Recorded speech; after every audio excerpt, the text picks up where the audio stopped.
Maswera semurezi mabatoka shira michongo chenyu chamasecret namaconfessions chandoitwa iye Glory, and welcome back to this episode. Mzora nhasi tine nyaya as usual get tangia nemaproblems asina mushonga tozopedzisira nenyaya dzevanobata mushonga kwekupedzisira. Hi Auntie Glory, how are you doing? Please hide my ID. I've read so many stories here and followed comment section ndichiona vanhu vachiwanawo help, so I've decided to offload. Maybe I can feel better. I was born in a small village in Midlands. My parents divorced when I was grade 5. My father left to work in Manikaland, so he couldn't even send a single cent for us. It was me, my older sister, my young sister, and our little brother. Life was not easy. Taenda kunosakura minda yevanu kuti tiwane shuga osipo yekuwacha. Time haimiri kufamba. Struggling like that, me and my sister managed to write our O-levels, but my young sister couldn't because of the funds. Back to my story, when I wrote my O-levels, I had a wish that if I pass, I'll join army, but unfortunately, zvakaenda nepamwe. I only got 4 subjects. Then I tried to supplement, but zvakaramba. That's where all my problems began. When I was doing Form 3, I dated this guy. He was so calm, down to earth, soft-spoken. We dated each other for 4 good years. Then later his mother akati, no, you can't date my sister. We are related somewhere, somehow. So the guy akandoza kuti, baby, I love you, but I have to leave you because of my mom. I couldn't believe it because I was already thinking we will get married and have a wonderful life. I couldn't heal because I loved this guy. Time went by, ndikasangana nemumwe muface. He was a loving guy, but there was red flags which I ignored because I was still in pain yekusiwa nemukomana wandaida. So I started dating this guy and I told him what exactly happened in my previous relationship. Our relationship got serious that his family knew me, and one thing led to another. We ended up getting married. One of the red flags was he liked slapping me whenever we had an argument, but I ignored since nangandanyora murudo. He sent his family delegates to come and pay lobola kumuri yangu. I thought it wasn't much, but he paid something. The guy was working in Joburg, so lobola yakabviswa muna August. Then December, he asked me to come to Joburg. All was well. I came through border jumping since passport ayainetsa kubuda. Ndakasvika mushe mujoni. Kwandakasvika I couldn't believe kuti ndo paigara. Munozama flat MCBD uko. Paigara vakomana 7 pakaganhurwa nemaketeni. Then imwe ndo yanga iri bedroom yedu. I just told myself if I work, I'll look for a proper place to stay. The guy didn't want people to greet me. If ainge ari mukadzi wainzi usataudza mukadzi wangu chamudzidzisa chiure. Kana ari murume hanzi uchanyenga mukadzi wangu. So ndakatanga kurarama life yenherera kusataura nevanhu. Akanditsvagira basa, ndikatanga kushanda. Tete murume airova kwete zvekutamba. Ndaiti ndikanoka kusvika kumba ne10 minutes ndairohwa kunge gonzo rapinda mumba. I got pregnant, ndikashinga pakadaro. I was working very hard, long shifts, and mumba machona mairwadza. Ndikakuudzai tete kuti murume we couldn't even make a bed kana kucleana okubika. Aimirira ini. Ndapinda basa na 5:30 am ndodzoka kumba kuma7. Ndosvika ndichitanga kuwaridza nekubika. Ipapo bonde airida sei. Ndikaramba ndikati ndaneta ndairohwa tete. Nhumbu yakakura. Then I told him I'm going home for delivery. Akati hauende kumba kwenyu, unoenda kwedu watova muroora. That time I was 21. Ameno dzanga dziri pfungwa dikire kana kuti I was just blinded nerudo. We traveled together home. Yanga iri holiday ya August. Takasvika kumba traceable. He pretended like munhu kwaye. Akadaidza tete vake namai vake, hanzi uyu muroora ndakumusiya maoko enyu, ini ndodzokera kuJoni. So the aunt said she must feel free kumba kuno. Then later that evening vakauya neshisha akatswanya akaisa muhari, hanzi muroora mumwe makuseni nemanheru ndeyokusimbisa mwana ari mudumbu. I didn't think any evil from these 2 women. I drank that every morning and evening for 3 days. Then after that vakarasa mixture. Murume akadzokera kuJoni. Then vamwene vakati muroora enda hako kumba kwenyu since mwana wekutanga unofanirwa kumuitira kumba kwenyu. And I understood that. Ndakaenda kumba, mai vakabva vati tiende nasisi kunonyoresa kuclinic. Andakatariswa namunesi akabva ati mangwana mukirai kugeneral, something is wrong. Sei ini ndisingarwari. And I was due muna September. Ndakamukira nasisi wangu kusvika kugeneral, hanzi watova muleba, endai motora mapeni. Sisi vakadzokera, ini ndikasara. Mvura ikatanga kubuda, mvura iyi was too much and the color was that yemashizha ndakapiwa navamwene. I ignored that because I didn't know kuti mvura inofanira kuita color ipi. After 6 hours labor mwana akasvika musikana but haana kuchema. I just saw the nurses vachidaidzana vese kuzoungana zvikanzi mai taurai chokwadi chii chamatora before mauya pano because mvura iyi haisi normal. Then I said nothing. They called my sister and told her the baby is alive, but she had a very rare condition. Matumbu ake ese ainge ari panze tete. I couldn't believe it. Mwana wacho aifema zvisiri normal, so vakaputira matumbu ese neplastic.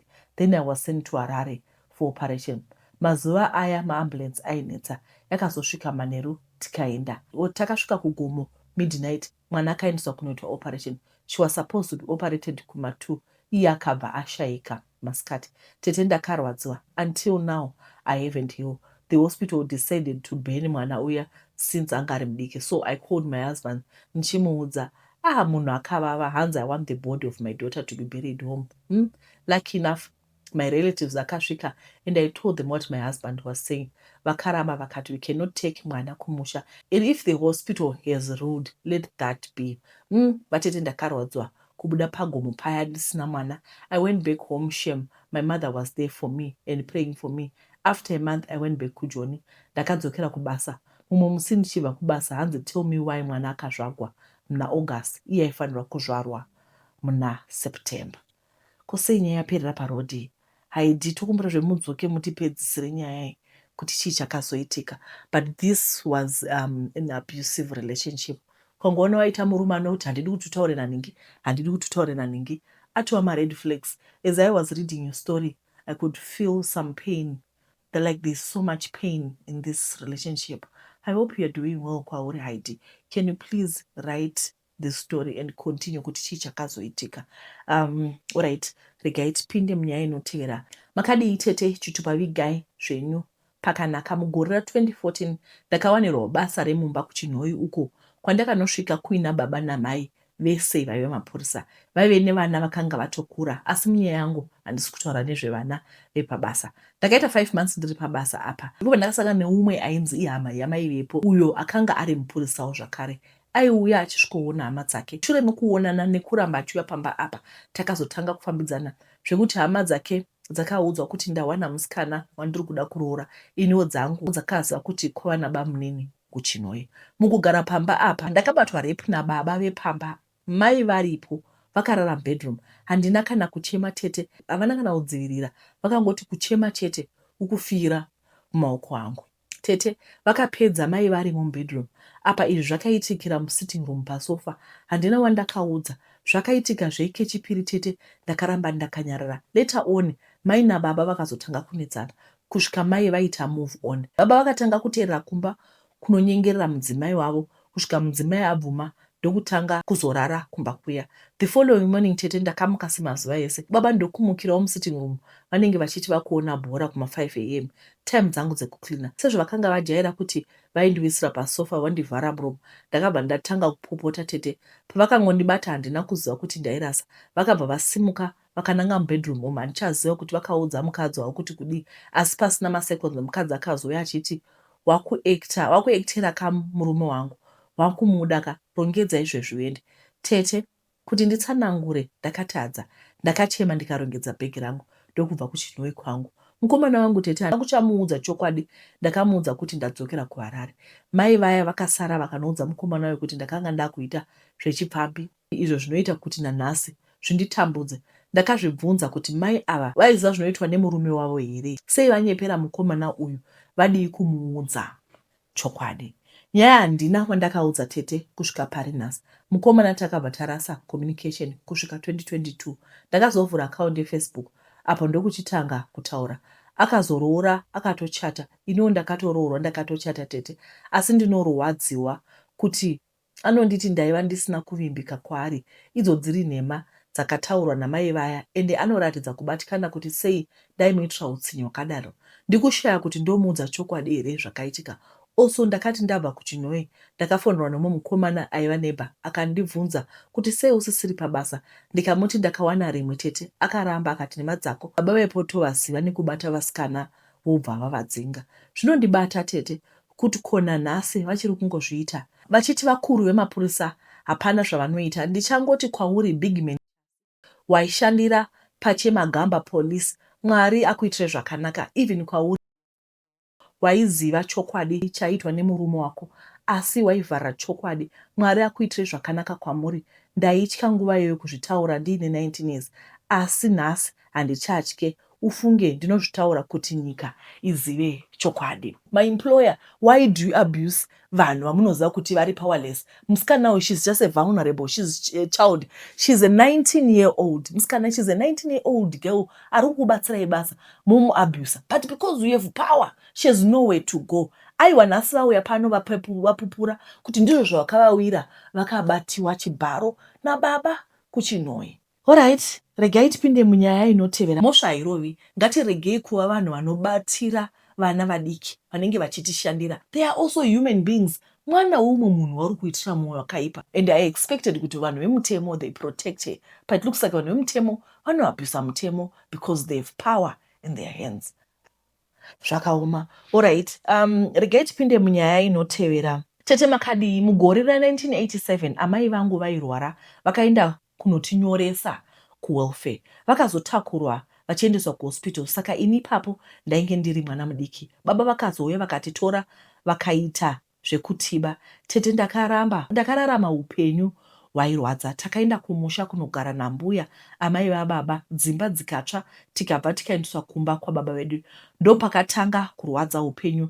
Ndakadzisa kumusha kubva grade 1 kusvika 4. Tairohwa neminino baba vedu zvainzwisa tsitsi ini nasisi vangu. Grade 4 handina kuipedzera kumusha.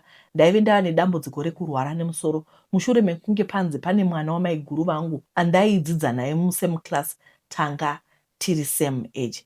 Ini ndakapasa chikoro. Ipapo maiguru ndobva vataura kuti sei ndakazopasa kukunda mwana wavo. Saka life yangu yakanga yava yekurwara nemusoro. Ndokubva ndazochinjwa kumusha ndichiendeswa kuPrazi kwaishanda baba vangu. Chinhu chinyanya kundirwadza, ndakatanga kurarwa nevarume tiri vana vadiki. Izvezvi ndakakumbira nhamba dzenyu kuFacebook. Ndine problem yekutya. Izvezvi kuti ndive nechandinoita muupenyu hakuna. Ndakasvika pakuita mwana ndine makore 13. Kuhospital vakanyepa kuti ndine 16. Pane nhau yamakamboverenga yomwe musikana. Ndakafunga kuti musikana uyu ane dambudziko kunge rangu. Ndakanzwa kubatikana tete. Izvezvi nyangwe ndikaita chinhu ndinotya. Pabasa pandiri ndiri kuBotswana ndine 7 years ndiri pabasa. Handina kuwedzerwa mari kuti ndiedze kutaura nevarungu. Ndinonzwa hana yangu kurova, kutanga kutya kuti ndikavabvunza kuti ndiwedzerei mari vanozoti. Kutaura chokwadi muupenyu hwangu handina chandinobata chinoonekwa. Ndangoti ndisheye nemi kuda tete ndingarerukirwa mukati mehana yangu. Ndakasvika pakuti ndinoda kudzokera kumba, ndoda kunoudza tete Tilda kuti vakwanise kunditsvakira basa chero $200.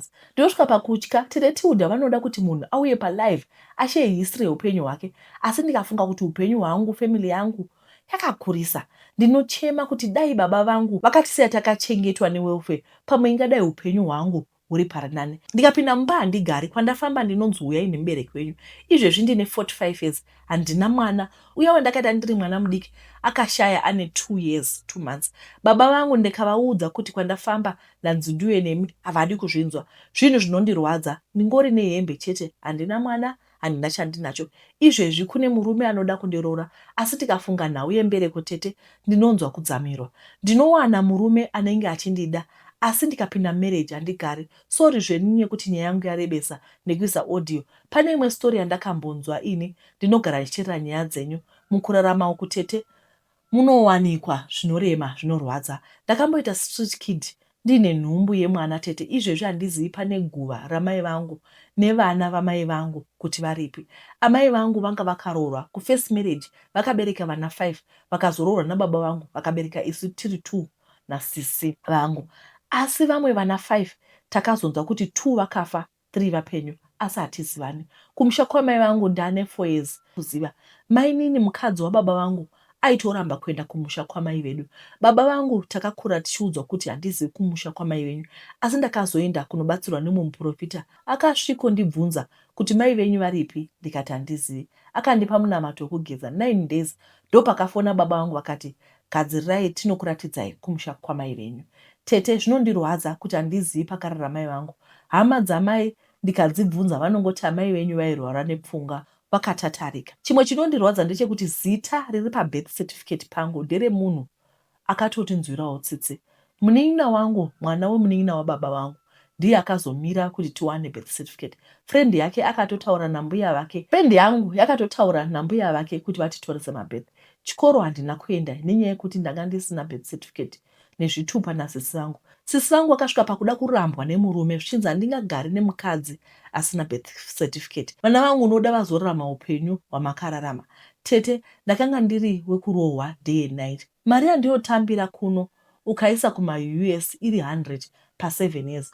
Umwe akapinda basa anowedzerwa mari. Ini zvinosvika pakundirwadza. Apa baba vangu vanenge vachidhimanda kumusha kuti handisi kuvachengeta, handina chandiri kuita. Vanorarama netrubvu asi havazivi life yavakakura vachitiraramisa. Yairwadza. Amai vedu vakambouya kuma19 uku vachida kuzotitora. Mukadzi wababa vangu akamira pachivanze akapopota kuti vana ivavo hakuna kwavanoenda, vakangoenda chete ndiri kuvauraya. Ndokuenda kwakaita mai vangu. Hanzi vakasai vataura murume kuti vana ivo vakawana chichavanetsa uchanditsvaga.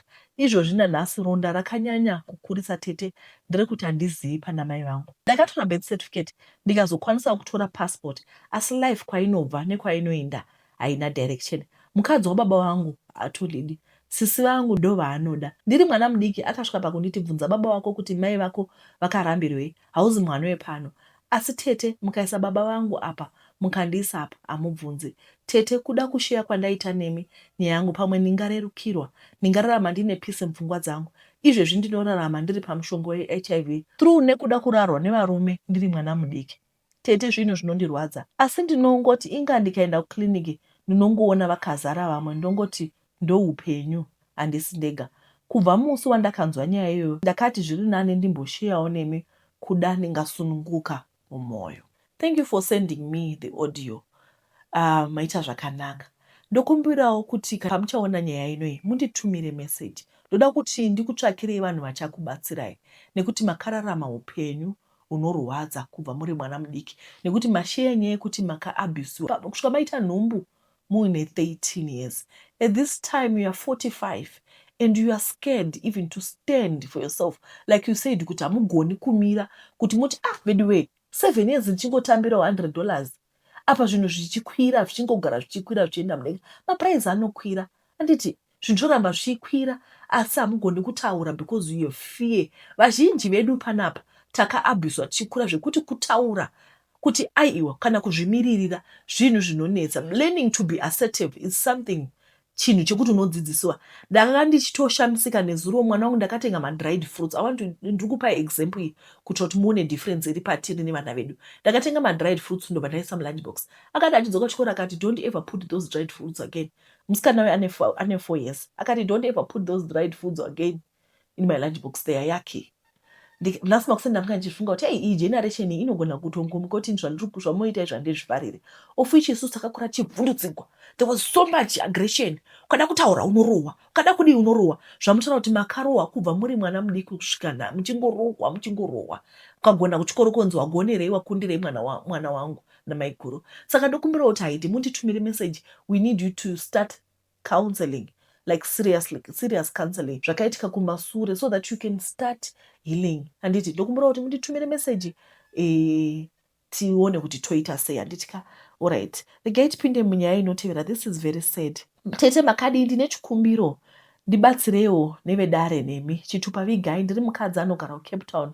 Ndine makore 44. Ndine zvinondinetsa muupenyu. Ndine nhau yakaitika ndiri mwana mudiki. Ndakarepwa nehanzvadzi yangu. Nyaya ikagadziriswa zvikanzi zvapera. Zvisataurwa. Zvisava chituko muupenyu hwangu.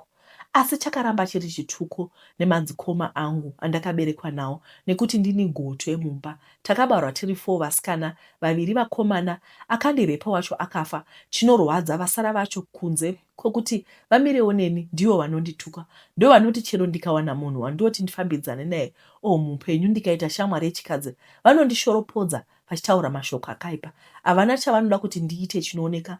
Vanenge vachingondituka chituko chekuti uri mukadzi wanenge vachitaura hanzvadzi yangu yakandirepa. Vanofamba vachitaura mashoko aya vachiudza vanhu. ini vabereki handichisina vakafa. Saka zvinondirwadza kuti ndozvitaurira ani, nekuti kudzinza kwedu chaiko hakuna wandinokwanisa kutaura naye kuti ndinomuudza nenhau yemadzikoma angu.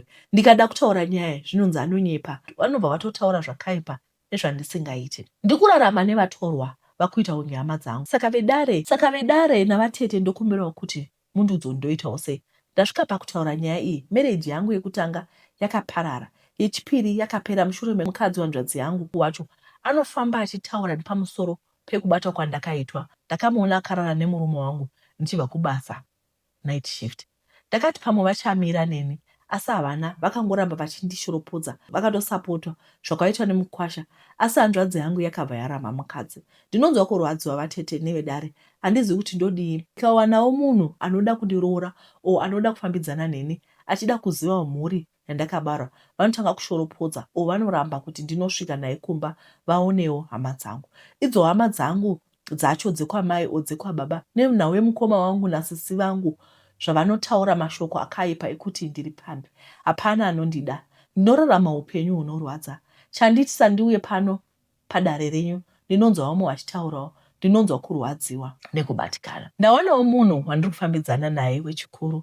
Ndakamutsanangura nyaya yangu, akati hazvina hazvo mhosva, because ndakaziva kuti vakamuona vachazotaura. Akati zvinonzwisisika muupenyu, zvinoitika, unorepwa newewe ukama ohanzvadzi una baba, asi ndokuda wakadaro. Munhu ane chiremerera, anoziva zvaari kuda.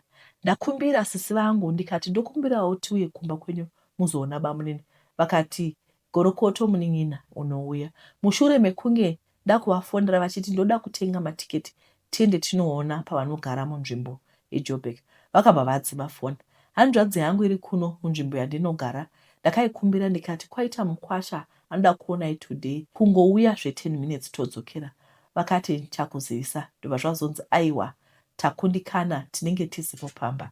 Zvadaro chakandirwadza, takabva taenda kumashopu paMall padhuze nepamba pandinogara. Mwaka nenguva yavaitaura kuti vanenge vasipo vari kubasa, ndonguva yandakaona vachitotenga doro nemudzimai wavo nemwana vachisimuka vachienda kumba. Ndakakundikana kuvakwazisa nenhau yekurwadziwa. Then mukati mevhiki ndichienda kubasa, ndakazongoti kuna makoti, ndakakuonai musuya nguva yakati. Akabva anyara. Kwafamba nguva mukwasha akabvunza kuti toenda here kunovaona. Ndikavaudza vakati ndanga ndichida kukufonerai vatete kuti muuya Sunday, asi tichakuzivisai musi Friday or Saturday kuti mosvika nguvayo. Vakandifonera Saturday vakati mosvika kuma11. Akanga ari masikati. Vakandizivisa manheru Saturday, vakazondifonera vakati tinenge tisipo, pane kwatiri kuenda. Handina hangu zvandakataura kumukwasha. Ndakati vabatikane nebasa, sezvo vakati vachigara pavarungu, saka kwaita zvaitika. Ndakanyeba kumukwasha. Ndakasumuka ndikaenda kuMall imwe chete yandakasangana nawo. Ndakangoendawo toda kunoitawo zvandaita. Ndikavaona pasame time, exactly nguva yavaitaura kuti vanenge vasipo. Kumba ndikavaona vachishopa, vachiita grocery. Ndakadzwa kubatikana vatete. Hama dzangu hanzendishwishire zvakanaka. Uyezve ndini ndisina kudzidza kumba kwedu nenhau yekuti nguva yandakaberekwa baba vangu vakatanga kuitwa operation yemakidney. Mai vangu havana kuzvigamuchira zvakanaka, vakabva vatanga kurwara neBP yakaafekta mwoyo wavo. Ndozvakaita kuti vabereki vangu vasvike mukuparara. Ndinozviitawo sei ndibatsirewo hama?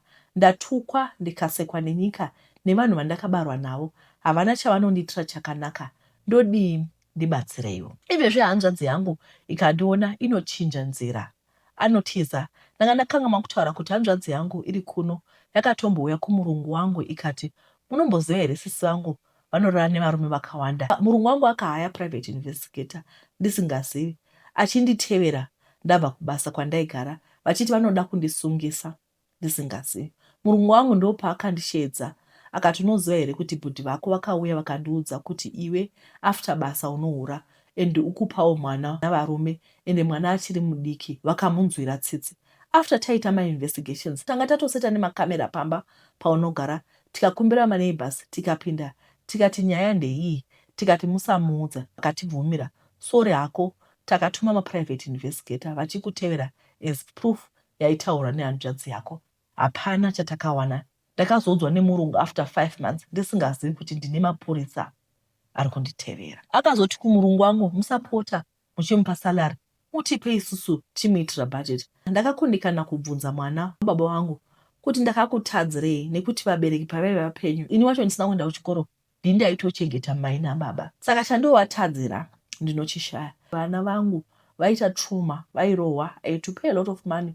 Murungu wangu akandibetsera kuti vana vaende kucounseling, zvekutoti mwana wangu musikana akauya ane zivanga, muviri wake wanga usina kumbomira zvakanaka, akazoitiswa skin craft nemurungu wangu after atuma maprivate investigator. Akuchindibvunza ndakuchitsanangura akandinzwira tsitsi ndibatsirewo vadare nehama ndodiko panyaya iyi. This is very sad. Andisana ndamboona a toxic family yakadai. Heidi, you don't have a family. How do you go kumurungu unounza kuti imi munoita zvemaboyfriend, munoita zvekupinda-pinda uyezve munoitisa nemwana wenyu firstborn? I didn't get it pazva zvakanyorwa, but I got the context now. What is that? Ko kuzoenda kumurungu oti kwai ipai isusu mari yachona timuitire budget. Anoshanda ndiani? Guys, kwatinobva kwakakosha, but mhuri yakanyanyokosha imhuri yako. It's you and your children and your new partner. Kana kuri kuti vana abhudhi, they are not interested. You have tried, you have done your part. Your family is very toxic. Mudzimai wabhudhi ndiye akasvika pakuuya akarara nemurume wenyu, anditi mushando kubva waparara. I need you to do the one thing. Distance yourself from these people because havasi vanhu vakanaka. Havakushuwiri zvinhu zvakanaka, havadi. Pose pamunozama kuenda nemukwasha havadi kumuona. They don't want anything to do with you. Accept it. It's okay. It's okay. Hausi mari kana inodiwa nemunhu wese. Asi ndoda kuza ndechekuti mukwasha kana kuri kuti ari kuda kunoroora kana kuti anoda kusangana nemhuri, rather tsvakai vana bamunini, tsvakai vana tete, kana kuti handizivi distance relatives. Iyi family yenyu yakaipa, number 1. Number 2, kana makabatwa chibharo nebrother yenyu, why would you go around saying uyu mukadzi waSamson? Why are people bitter? Zvekuti munotowana happiness musodze umwe mwana akarepiwa nebrother yake. Yes, but why muchiramba muchizvirabha kuface kwake? Zvinhu zvakaitika kuma90s izvotava kuma2000s. Why do people do that? Heidi, vanhu ava ndoziva kuti techiti toda family. Aiwa, family hauidi. You don't need these people. They don't wish you well. You don't need them. Don't even love them from a distance. Don't. All you have to do is tangai kurarama upenyu hwenyu muchingoita sekuti hamuna kwamunobva. Handiti modana nemurume wenyu, kana muchinoroorana koti moroorana, kana muchatsvaka vana bamunini mwana wababa mukuru wabamunini vakazodii vakadii. Ndiye anenge achitori right. Vana veumba kwenyu, nucleus family, immediate family, it's very toxic. You don't need them. You don't need them at all. Nyaya dzanhasi dzinorwadza dzoga. Alright, regai tipinde munyaya inotevera. Makandiitete ndiri musikana nemakore 26. Kubva ndichikora upenyu hwaisava nyore. Kuchikoro taienda hedu, asi dzimwe nguva taidzoswa nekushaya mari yekubhadhara fees. Asi zvakadaro taingoramba tichinamata chivimba kuti dzimwe nguva Mwari vanotinzwa. Ndakakwanisa kunyora form 4 paya ndikapasa. Ndikati regai ndiendere mberi nekudzidza. Ndikawana nzvimbo kuPoli, pandakakwanisa kungoita NC chete. Mari ikashayikwa kuti ndiendere mberi nechikoro. Ndakambomira kuenda kuchikoro ndikawana basa rekushanda mushopu. Munhu wandaishandira aisabhadhara. Ndaingoenda zvakadaro semunhu anga asina zvekuita. Asi ndakazotsvaka rimwe basa ndikawana rekutengesa mafoni. Munhu wandaishandira ikoko aive neutsinye. Ndaigara ndichitukwa everyday chero pasina zvandatadza. Ndaigara ndichichema nguva nenguva. Asi ndaingoshiningirira kuti ndiunganidze mari yekuti ndiende kuchikoro. Ndakagara pabasa paya kwegore ndikazosiya ndawana kumwezve kuri nani. Varungu ava vaive vanhu vane rudo zvekuti vaibhadhara nenguva. Ndakashanda mushopu muya ndikakwanisa kuunganidza mari yangu yekuenda kuchikoro. Ndakabva ndafara ndikati Mwari vanzwa munamato wangu.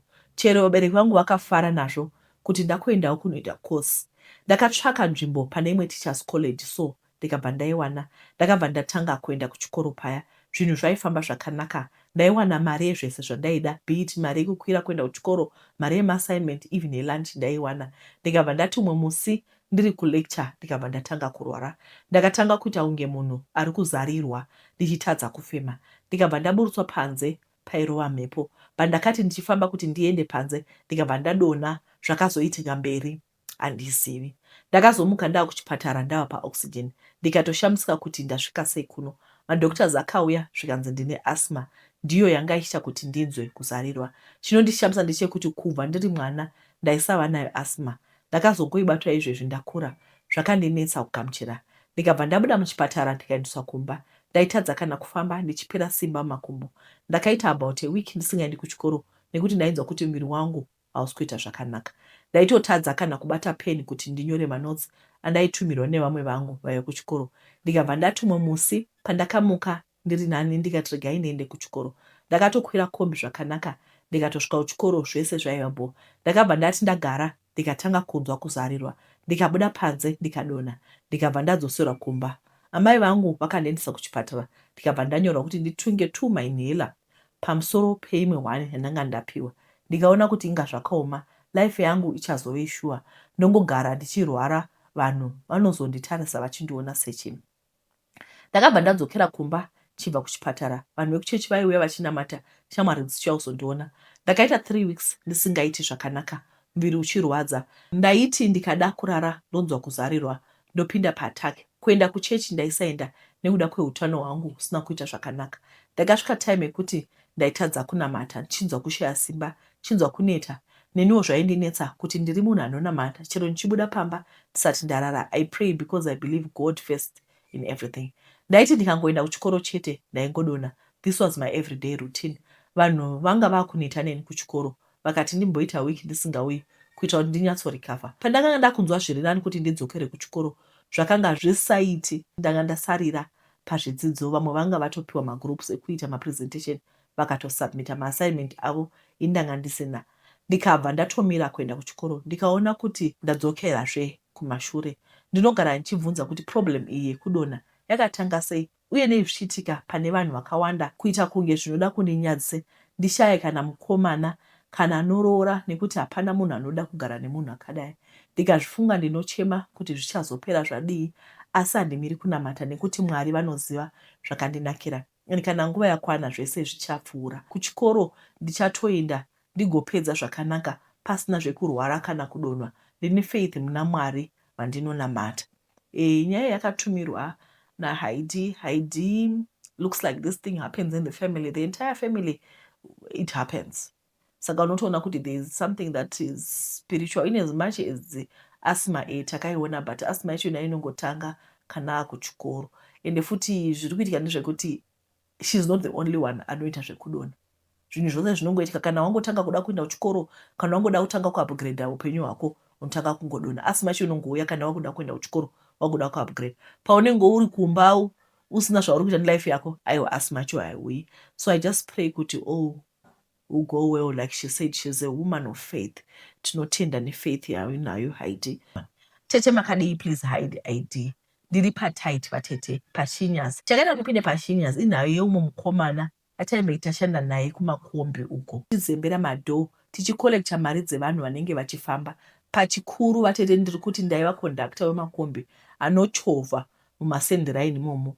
Tainge tazembera madho tese makore ati one day. Paul vatete wakangoshayikwa 3 months jigi from kuzembera gonhi remota, munhu watova muridzi wemakombi. Ganda radosanduka, even mapfekero, chero matauriro, language yechiwindi yainge yapera. Vatete ndakava neshungu yekuda kuziva kuti mari yakawanda kudai ainge aiwanepi. Ndakaita kunanzva Paul pasi pemakumbo kuti ataure kuti mari ainge aiwanepi. Paul akatanga achitsenga manzwi, asi kana une chaunoda unotonyengerera vatete, chero munhu akada kumboramba. Paul akati zvakapindana nazvo anenge azvigoni, zvaitoda akashinga moyo. Pane chaikunda kushinga moyo here vatete pane kuswera chirwa madho emota? Hapana kushinga moyo kwaidarika ipapo. Paul akaona kuti handisi kudzora tsvimbo, asi aingoti mawaniro andaizoita mari ainge akasiyana nemawaniro anoita mari vanhu vari normal. 2 months dzekunyengerera Paul akanditi aizenge odzokera kunopedza zvainge auya nazvo. Kana ndichida aizoenda neni. Ndakamubvunza kuti saka kwaizodiwa mari yakawanda sei yekupa sekuru. Paul akatoseka kuti hapana mari yaidiwa. Shuwa ndingapa muridzi wemari.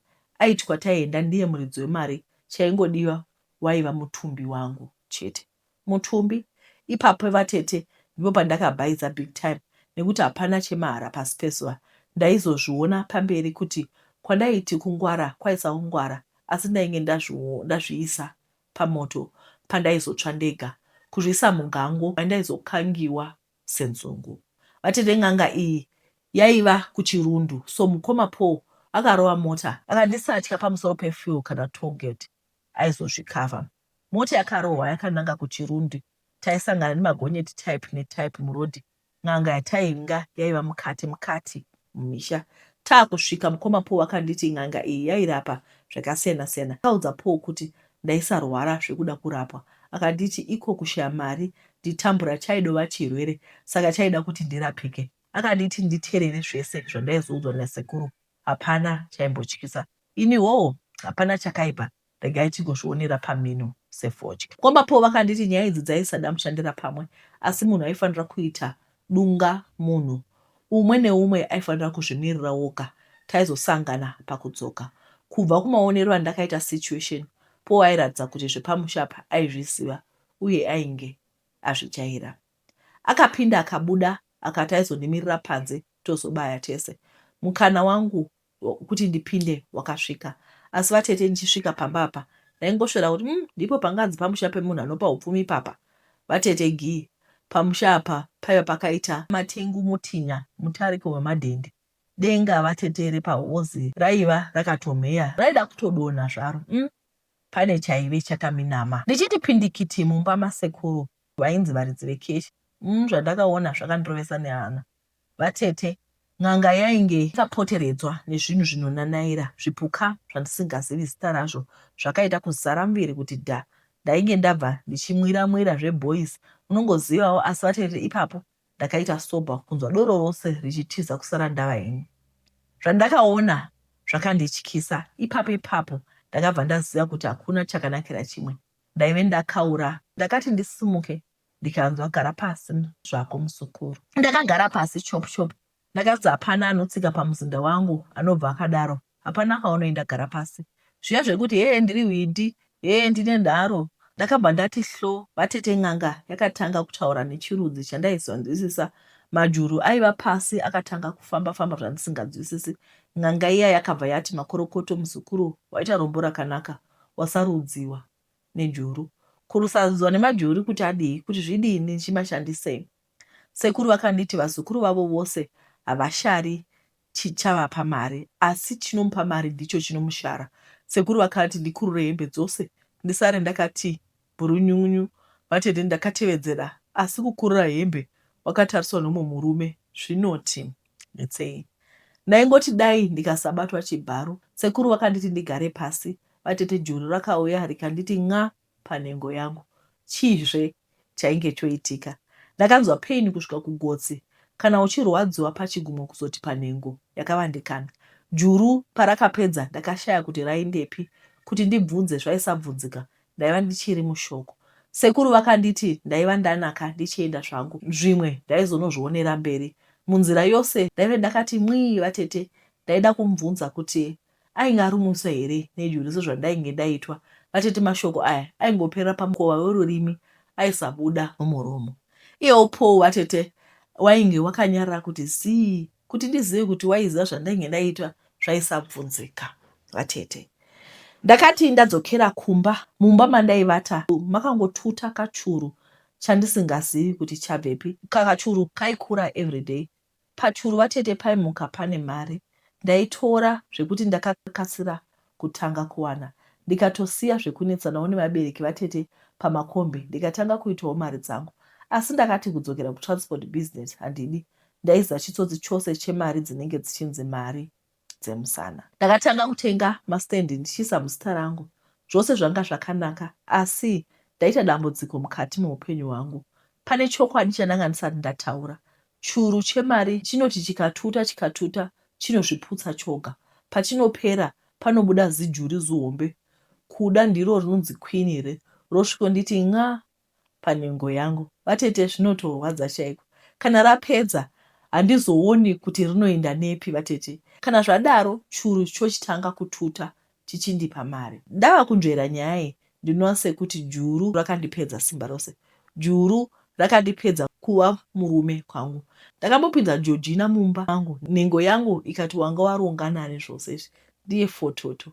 ndikati ndazviona vatete ndokupinza Mary ngoma ndiyo ndakafunga kuti kumba ndiko kune problem vatete. Ndikamboenda kuhotera semufanana 6 na 9 vatete.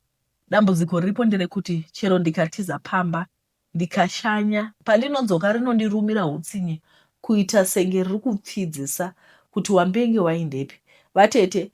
Ndikangoona churu chatanga kuputsika ndochiziva kuti Queen Njuru vari kuuya kuzondin'en'ena. Hungava upenyu here? Moziva dzimwe nguva ndinombobata foni yekuti ndibvunzepo kuti zviri kuitika kwandiri zviriko here kwake. Apa rinosiya maki vatete. Even Queen Njuru kana randiruma, nhengo yangu itori nemapeteni ekurumwa nejuru. Kana makasununguka ndinokukandirai pikicha muone. Ndava kuona kuti kuchiwindi kwaiva nani. At least ndaidya yeziya yekurova madhoo. At least ndaidya yeluggage neyeration. Manje iko zvino ndini ndiri kudliwa. Queen Njuru havarina tsitsi neni. Ndipo pandinofunga kuti juru rakandiruma kwasekuru raisava juru rinomawo. Asi ndakapiwa chikwambo chechikadzi chakavanzwa kuita juru. Ndiudzei kuti kana chisiri chikwambo chii, ko simba rangu rehurume riri kuendepi? Zvakaoma tazvinzwira. Ndiyo nyaya yemajuru iyi. Handizivewo kuti imwe munofunga kuti kudini. Unotoshaya kuti guys, kana vanhu vachienda kunobata mushonga vanenge vasingahli here, hamuhli here kuinda pamba penyanga. Ndoziva kuti takakudziwa differently. Some people vakangokudziwawo vachiitawo zvinhu zvechiAfrican tradition, saka kwavari zvinhu zvisingatyisi. Then pane vamwe vana vekuti vakakudzwa in Christian family, in Christian homes, wekuti mushonga was a taboo, saka vanenge vane kakuhla. One thing that we have learned from this Jew story is we need to be people who are very patient. Let's learn to be patient. Kumirira chaiko, nekuti unoona kuti the shortcut is a wrong cut. Ndidi. All right. Guys, tinokutendai nekuona chironga kwamaita. Mwari akuitirai zvakanaka. Tichadzoka zvekare nenyaya dzenyu, nyaya dzacho dzakati wandei. Musarega kuramba muchitumira nyaya dzenyu. Mama vekuBotswana ve45 years vekutya. Then neava vemapurisa. Ndokumbura kuti mune text rewo when you need help. Anditi. Mwari akuitirai zvakanaka. Tichadzoka zvekare muzuva ramangwana nenyaya dzenyu. Tenda. Bye bye. Pant for water, so my soul longer than after thee. You alone, Jesus.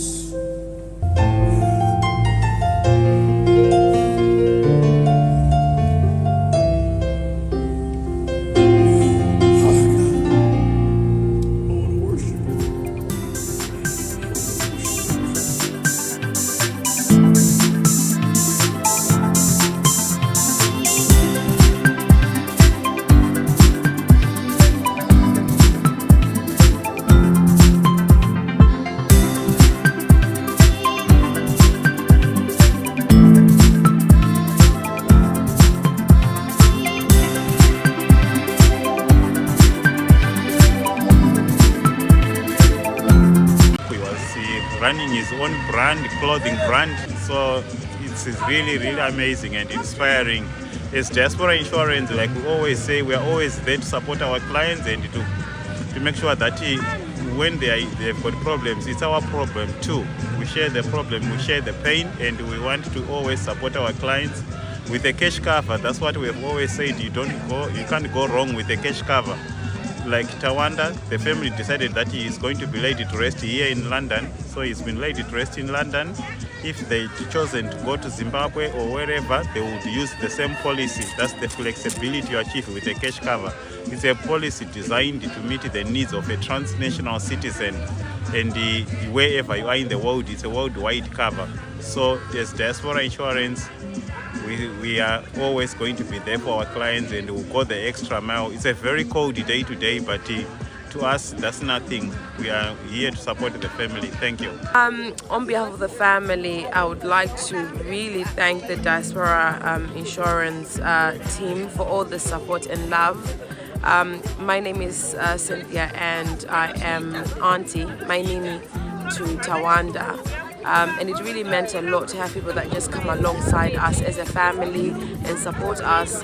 You know, the fact that they looked after the programs, you know, even on the night before, they came with a personalized framed picture, and I was just like, wow, that is so thoughtful for them. They've been in touch with us throughout the process.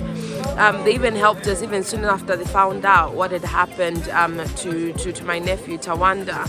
You know, just them holding our hand and walking with us as a family has meant really a lot. And even them being here today to do the live stream as well really meant a lot, because we have a lot of family still in Africa who could not be here physically. So it really meant a lot. So honestly, I would like to just really say a heartfelt thank you to the Diaspora Insurance team, and may God bless you for the work that you do. May God increase the work that you do. Thank you so much.